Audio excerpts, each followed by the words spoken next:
The woman, who you're about to see right here, is in police custody tonight facing multiple charges, including first-degree murder and aggravated assault with a deadly weapon. That's after police say that she shot and killed her own terminally ill husband at Advent Health Hospital in Daytona Beach. Police say that Ellen Gilland shot 77-year-old Jerry Gilland as part of what was supposed to be a murder-suicide pact.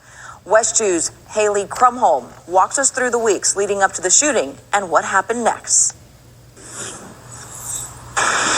It took hostage negotiators hours, and ultimately police say Gilland did not put the gun down, so they had to resort to using a distraction device, a flashbang, and hitting her with a beanbag. Daytona Beach police got the call around 11:30 for someone shot on the 11th floor of Advent Health. Obviously, we're unsure how she brought that gun into the hospital, but this was planned.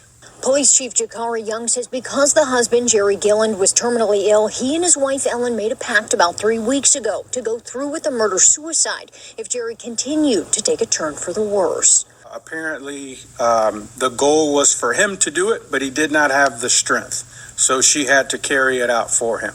Hostage negotiators spoke with Ellen Gilland for hours as neighboring rooms on the 11th floor were cleared. This was somewhat of a logistical nightmare, which is why, again, I'm very, very proud of my team, because that 11th floor is made up of terminally ill patients. So pretty much all the patients on that floor are on ventilators. He says they didn't have room to evacuate the entire floor, but says Gilland never left the room where the shooting happened. Chief Young says she never threatened to shoot any officers, but she never put the gun down. So we would have to assume that, if we were to rush in there or we didn't effectively communicate, that it could have turned into a shootout situation. So they had to use a device to distract her, so she dropped the gun.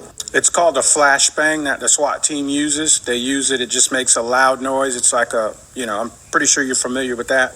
So they threw in a flashbang to distract her, and luckily it worked. They also hit Gilland with a beanbag, and she was ultimately taken into custody. Gilland was taken to the Daytona Beach Police Department after she was taken into custody around 3 p.m. before she was set to be transferred to the Volusia County Jail.